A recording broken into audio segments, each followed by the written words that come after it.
My name is Avery Pierce. 5 years ago, I left my family with nothing but a knife roll and a suitcase. Last week, they invited me to dinner. Not just any dinner, an engagement dinner for my sister at my restaurant. The envelope was pale pink, lavender scented, hand addressed, elegant in that cold, curated way my mother had perfected. I recognized the loops in her handwriting before I even saw the name. Chloe. Family only, it said. They still don't know Elysian belongs to me, that I built it in the dark they left me in, that every course they'll insult tonight came from the hands they once dismissed. I used to think that silence meant erasure, that if they didn't see me, I didn't exist. But silence can also be a blade. And tonight, I'm not here to speak louder. I'm here to serve what they never bothered to taste. Truth. Dignity. Boundaries. Plated with precision. If you've ever had to earn your worth in a room that called you a failure, if you've ever built something they said you'd never finish, then this story is yours too. Drop a comment if you've ever been erased.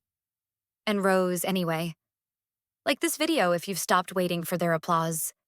And stay with me, because tonight, they'll eat with respect.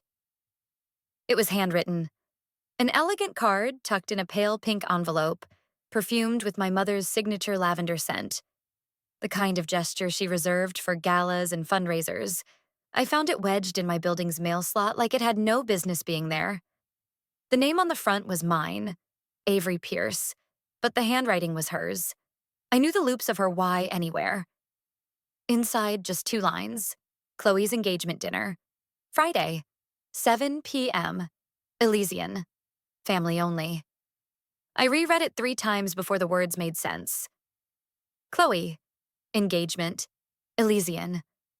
The name felt like a punchline in a cruel joke. Elysian wasn't just some restaurant they'd picked out of a food blog. It was mine. Every tile on the kitchen floor, every steel pot, every recipe that went through 5 dozen iterations, it all came from my hands. And they didn't even know. I stood in the kitchen of my apartment, the envelope still open on the counter. Morning light cut across the stainless steel appliances and danced on the polished knife rack. The scent of roasted tomato broth lingered from my early prep, testing spring soup variations for a menu no one knew I wrote. Do you want to go? Logan's voice cut through the silence. He leaned in the doorway, arms crossed, one brow arched. I didn't answer immediately. I looked down at the drawer I never opened. Inside was the letter my father sent me the day he told me I wasn't welcome anymore. You'll always have a roof here when you're ready to come home and live in reality. Until then, you're on your own. I remember reading it while sleeping on a stranger's couch, the glue on the envelope still sticky on my fingers. Should I go? I asked, not looking up. You tell me. Logan moved into the room, pulled a chair, and sat. You've built this entire empire in silence. No headlines, no Instagram reveals. You've let them believe you disappeared. I did disappear. He shook his head. You became the ghost they couldn't trace, and the woman they'll regret dismissing.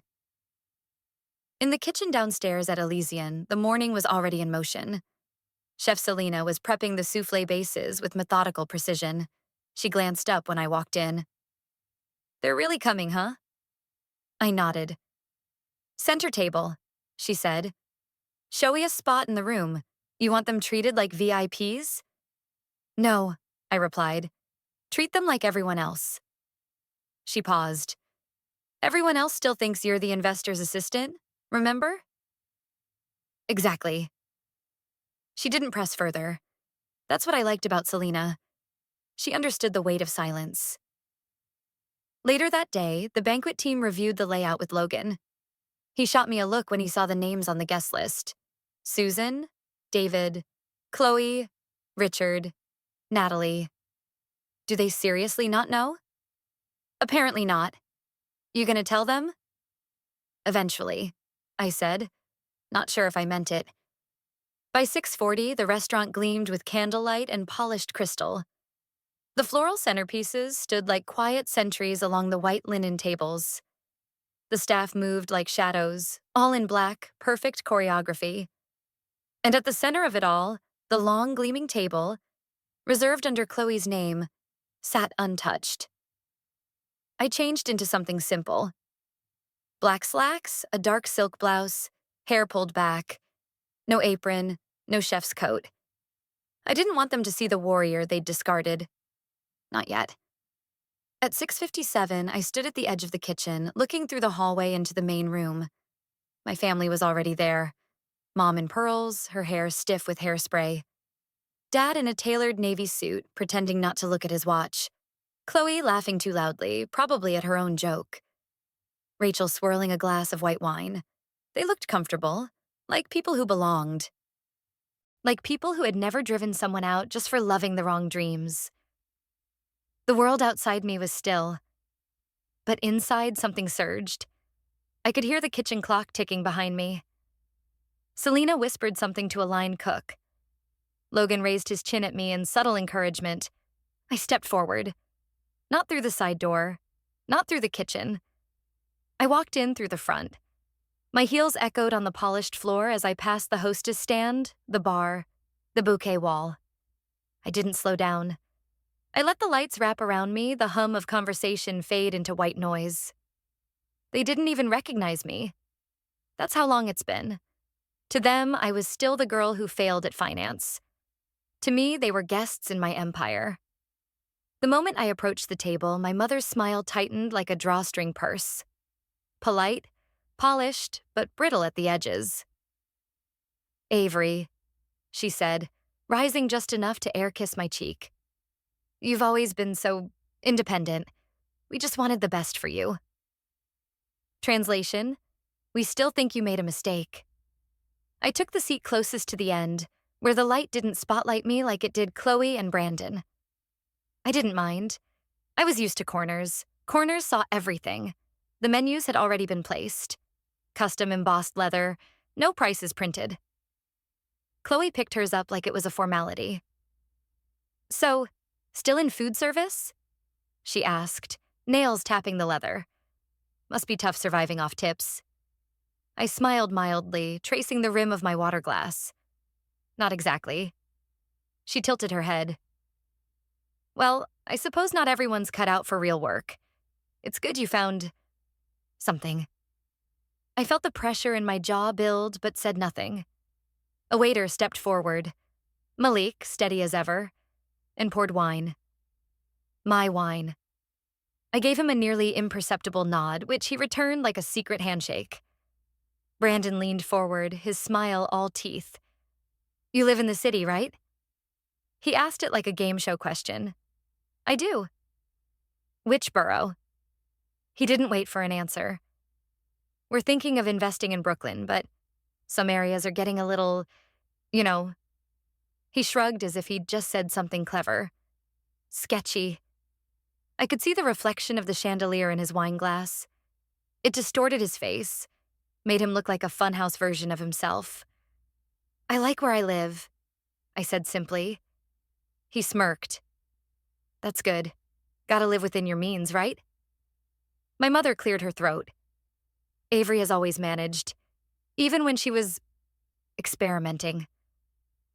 "Cooking isn't a phase, Mom," I said quietly. Silence spread like ink across the tablecloth. Then Chloe laughed. Too loud, too practiced. "Oh my God, remember when you tried to bake for Dad's birthday and nearly set the kitchen on fire?" "Wasn't that middle school?" Rachel asked, her voice tentative. Brandon chuckled. "Some things don't change." The food began to arrive. Carefully plated, aromatic, steaming. Each course was a creation I had personally refined over months, and one by one they tore it apart. "Too salty." "Is this even steak? It's tiny." "Are these carrots or baby food?" My father poked his dish like it had offended him. You'd think for the price they'd serve something recognizable. I watched Malik and Sienna as they floated by, glancing at me with the barest trace of sympathy. Or was it restrained amusement? Sienna replaced my father's knife without a word. She knew not to interfere. Not yet. Chloe swirled her wine, examining it like she'd just read an article on sommeliers and wanted to pretend she'd always known. It's earthy. Too much oak, maybe? I almost laughed. This wine had been aged in barrels I handpicked in Napa. The label was a blend I developed with the vineyard's head vintner. But sure, too much oak. Brandon leaned back in his chair. You sure you can afford to eat here? The words landed with the softness of a slap. I looked at him, let my eyes rest on his perfectly knotted tie, his gleaming cufflinks, the Rolex that looked just a little too recent to be vintage. Then I laughed. Not loudly, just enough for them to hear. Brandon blinked. Something funny? He asked, annoyed. Just the wine, I said, lifting my glass. It's complex. Rachel looked at me, then at the glass in her hand. Something shifted in her eyes, like a thread pulling taut. But she said nothing. She just looked down and refolded her napkin. I took a sip of the wine I had imported myself, aged in oak barrels I had chosen. Let them talk. They didn't know they were tearing apart a dish I had created. They didn't know they were insulting me. The ribeye was placed gently before them, medium rare, topped with rosemary juice, truffle mash on the side. It was one of our most requested mains. I had spent 6 months fine-tuning the jus alone. Chloe barely looked at hers. I don't get why restaurants try so hard to impress with foam and flowers. Just give me food that tastes like food. She speared the steak with too much force, as if avenging something. Maybe you should apply here, she added, not looking at me. I heard they're always looking for servers, or hosts. You'd get to dress up. My mother tisked softly. Chloe, that's enough. But she didn't mean it. I reached for my wine again. My hands didn't shake, not outwardly. But I could feel the tremor in my chest, like the quiet ticking of a clock, each second carrying me closer to something I couldn't stop. Brandon wiped the corners of his mouth with a napkin that still had the fold crease. So, Avery, he said, do you have someone? I paused. What do you mean? He smirked. A boyfriend. Girlfriend. Roommate with benefits? He shrugged. I'm just trying to figure out how someone in your position gets by. Unless your boyfriend owns the place, I don't see how you're dining here. I met his eyes. Do you always assume people need someone else to cover their worth? He grinned wider. No offense. Just trying to understand the financial ecosystem of your career. I didn't reply. I didn't need to. Because I saw Malik approaching the table with the bottle, wine from Bordeaux, vintage 2005, housed in Elysian's deepest cellar. May I recommend this pairing for your entree? He asked smoothly. My father lifted a brow. How much is it? $5.98, Malik answered without flinching. William looked at the label, then at the guests around him. Well, he said, lifting his glass. Might as well enjoy ourselves. Bring it out. Malik gave a short nod and moved away. As he passed, his eyes flicked to mine. No words, just understanding. Dessert arrived. Lavender creme brulee and spiced chocolate souffle. Chloe took a bite and made a face. This is too dense. Isn't souffle supposed to be, I don't know, lighter? You could always send it back, I said. No, I don't want to seem rude, she said sweetly, then turned to Rachel. But seriously, I don't know how people pay this much for burnt sugar and egg. Rachel didn't answer. She was watching me again, that same flicker of recognition lingering just behind her composed expression. I wondered what she saw. Logan emerged from the far side of the restaurant carrying a black leather folio. The bill. I watched him approach slowly, casually, like a tide rolling in, silent but inevitable. Brandon reached for it before my father could. He opened it with the same smugness he applied to everything he didn't build himself. Then his smile faltered. He turned the folder around, frowned, flipped the page. They forgot to charge us for the food, he said. Logan stopped beside the table, resting one hand lightly on the edge. There's no mistake, sir, he said, voice calm, professional. The food was taken care of. He glanced at me, only for a second, then added, by Miss Callahan. I didn't move. I didn't need to. Logan looked at them all, then back at Brandon. His final words dropped like a gavel. Welcome back, Miss Owner. Every fork froze midair. Every face turned to me. This was the moment. You could hear the silence crash louder than any scream. Logan's words still hovered in the air, echoing louder than the ambient hum that once filled the room. Elysian's lighting, warm and subtle, now cast long, uneasy shadows across the polished table. The forks, midair, slowly descended, some to plates, others trembling slightly in mid-pause. Chloe blinked once. Then she tilted her head with that forced, airy laugh she used whenever her image felt threatened. That was a joke, right? She said, eyes darting from Logan's retreating back to my face. He's joking? I met her gaze calmly. I didn't speak. The laugh faltered. Across from her, my mother's expression reshaped itself in real time. Shock bleeding into confusion, then a practiced maternal smile flickering to life, like she had rehearsed it for emergencies. Darling, she said, voice syrupy with sudden affection. You could have told us. We would have been so proud of you. The word proud curled in my ear like static. My father leaned back, arms folded across his chest, searching for his authority and finding none. We just wanted you to be secure, he said carefully, as if tiptoeing through landmines. If you had told us, Avery. You would have what? I said, voice even. Supported me? Encouraged me? Believed I had value beyond a spreadsheet? He stiffened, mouth tightening. Chloe shot him a look, unsure whether to double down or change tactics. Brandon cleared his throat. Well, he said lightly. I mean, Elysian is impressive, really. Have you considered franchising? I have a few contacts who... I'm not looking for partners, I said, not even turning toward him. His mouth stayed open for a second too long before he shut it, the smirk falling from his lips like paint peeling.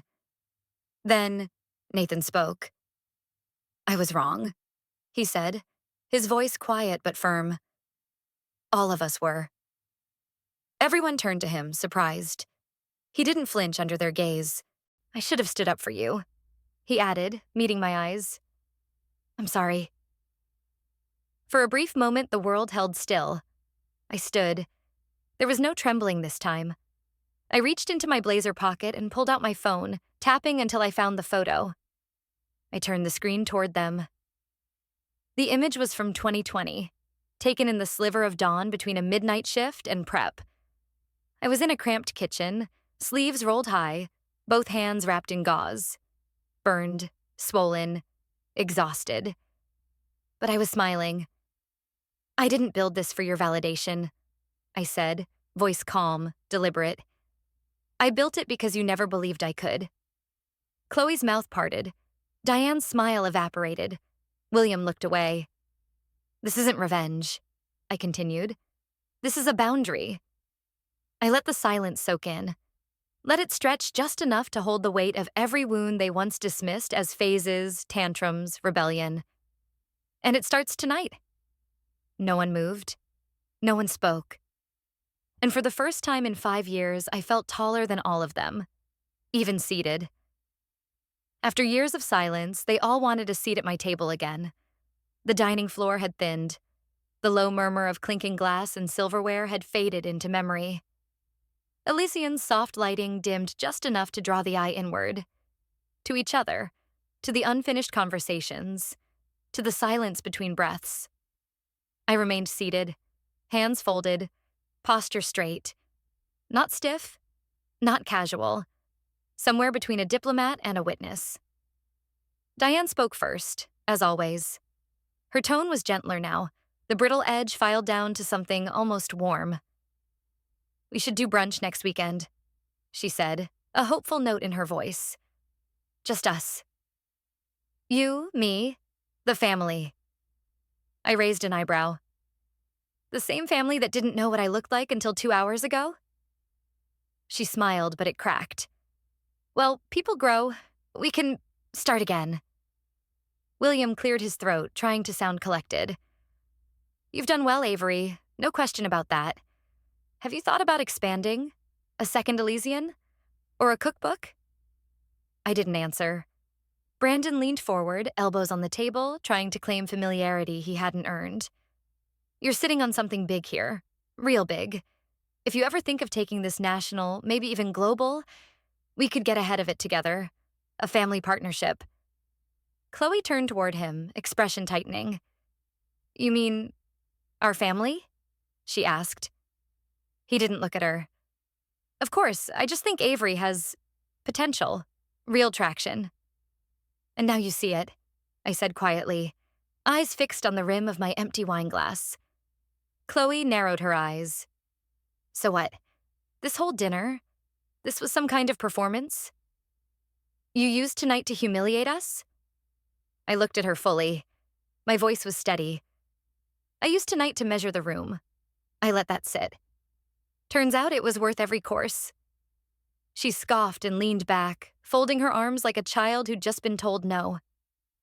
William tried to cut in, hands slightly raised. Let's not turn this into... No, I interrupted, eyes moving from him to Diane to Brandon. You don't get to call me poor, then claim my empire. Brandon opened his mouth, but I didn't let him speak. You dismissed me when I was building it. You doubted me when I was bleeding for it. You mocked me in the room I designed, on chairs I chose, while eating food I created. I stood, slowly, calmly. My chair made the softest scrape against the floor. From this point forward, I defined the terms, not you. They didn't argue. Not because they agreed, because they couldn't find footing in the room anymore. Then, Rachel. She reached across the linen and touched my hand. Her voice was nearly a whisper. For what it's worth, she said, eyes gentle. I chose this place because it felt like someone finally understood what taste means. I met her gaze. She didn't flinch. Somewhere, quietly, a new alliance was beginning. I used to cry in this kitchen, hidden behind prep stations. Now, it's where I write my future. The low hum of the fridge motors and the occasional clink of pans echoed through the otherwise quiet kitchen. Elysian had closed an hour ago, but the soul of the place lingered. Warm, alive, smelling faintly of thyme and butter. I sat at the end of the prep table, elbows resting beside a worn leather-bound notebook. The kitchen lights were half-dimmed, soft shadows dancing across stainless steel. Logan was doing final checks near the walk-in, Selena chatting with Malik by the dish station. They moved with ease, like clockwork. Our clockwork. I flipped through the notebook, landing on a page where the corners curled slightly. Ink smudges, lemon zest fingerprints. My past was written into the paper. Selena, I called, not raising my voice. She looked up from the garnish tray. Let's prep for that food and wine interview. End of the month. She gave me a thumbs up, grinning. It's about time they noticed. I smiled, just a little. She had been the first to notice, 5 years ago, when I didn't have a resume, just burns on my hands and eyes that wouldn't stop scanning kitchen floors for places to hide. I clicked on my phone. 3 new texts. Nathan, take me to the kitchen next time. I want to see what it really takes. Mom, brunch still stands. No pressure, just if you want. Rachel, thanks again for last night. It meant something. There was no message from Chloe, none from Brandon. The silence was its own answer. I hit play on my voicemail. Hey, Avery, it's Dad. A pause, a throat clearing. We didn't expect all this. You were always driven. I guess we just didn't understand it. Anyway, if you want to talk sometime? It ended there. No promise, no demand, just air and weight. I didn't feel anger, not anymore. That version of me, choking on validation she'd never get, was long gone. Forgiveness wasn't a line in the sand. It was just, no longer letting them draw the lines for me. I turned to a fresh page in my notebook and began to write the prologue. The knife didn't just cut food, it cuts through expectation. Selena passed behind me, glanced at the sentence, then ruffled my hair lightly as she walked away. I kept writing. The kitchen door creaked open. Malik stepped in, holding a folded sheet. "Sorry to interrupt," he said. "Got a new reservation request?" He held it out. I took it. 12 guests. Name, Rachel Callahan. Event, rehearsal dinner. Paid in full. I stared at the slip, then looked up at him. "She made the booking," he said, watching me. "Not Chloe." My eyes dropped back to the paper. So, she had chosen the place. Again. I set the reservation on the table, smoothed the corner with my thumb. This time, they'll eat with respect. I stayed seated at the prep table long after Malik had left. The slip of paper still lay in front of me. The reservation for Chloe's rehearsal dinner, booked by Rachel, paid in full. The irony wasn't lost on me. For years, they'd mocked the very idea of me working in a kitchen. Now they were willing to dine here again, this time without sneers or sarcasm, because respect had become the price of entry. I didn't feel vindictive. That surprised me. There was no wave of smug satisfaction, no imaginary scoreboard where I tallied every insult they'd thrown like darts into my spine. What I felt instead was clarity. A quiet clarity that came not from winning, but from owning every inch of the road that led me here. I stood up slowly, stretching out the fatigue of the day, and made my way toward the walk-in fridge. I checked inventory like I always did. Muscle memory. Parsley, 4 pounds. Shallots, low. Lemon zest infusion, resting for risotto. Everything in its place. Unlike the chaos of my past. As I moved, I passed the station where I'd once crouched behind prep bins, hiding my tears behind bus pans and crates of onions. That version of me had walked into this kitchen shaking, ashamed, desperate for belonging. Now the walls recognized me. The tile underfoot, the burn marks on the counters, the seasoning jars in perfect alphabetical alignment. They bore my fingerprints. They whispered, "You made this real." Selena passed me quietly, her apron already folded in her hands. She gave me a small nod, the kind that said everything between chefs. I nodded back. The kitchen emptied out one by one. Logan waved from the dish station, his expression unreadable but warm. I was alone now. Just me and the hum of refrigeration and possibility. I pulled the reservation slip closer and flipped open my notebook. My pen hovered, then touched the page. Chapter 1. The knife didn't just cut food. It cut through expectation. I underlined it twice. The cookbook wasn't just about recipes. It was a record of resistance. Every dish in it told a story. Of failure, of heat, of grit.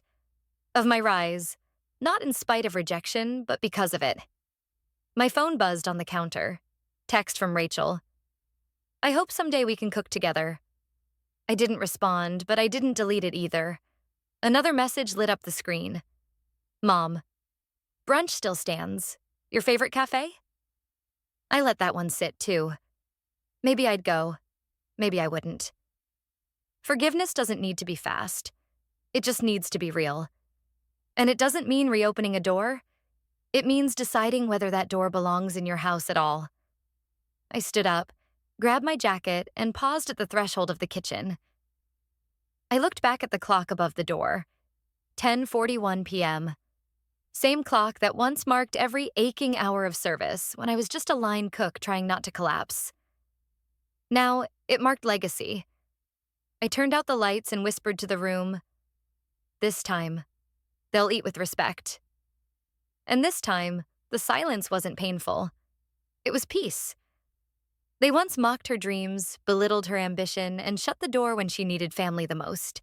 But in the quiet elegance of a kitchen she built from ashes, justice returned. Not as revenge, but as presence. Her success wasn't loud. It didn't need to be. Because when betrayal is met with resilience and silence is answered with creation, the truth always finds a way to serve itself. No tip required. Like a final chord after years of dissonance, justice may arrive late.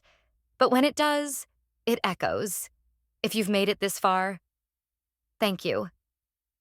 Thank you for staying through every quiet wound, every unspoken insult, every moment she stood in silence so she could one day speak on her own terms. This story wasn't about revenge. It was about return. Not to beg for a seat at the table, but to reveal that the table had always been hers. Maybe you've been there too. Maybe you've held your voice in your chest like a secret. Maybe you've walked away not because you were weak, but because staying would have meant shrinking. And maybe, just maybe, you're ready now. To build in silence, to grow in private, to let your success walk in before your name does. If this story meant something to you, if it echoed a part of your past, or reminded you of what you're still becoming, leave a comment, tell me where you're watching from, or just type one word, seen. Sometimes being seen is the start of everything. Like this video if you've ever had to reclaim your worth without a family cheer squad behind you. Subscribe if you're writing your own quiet comeback.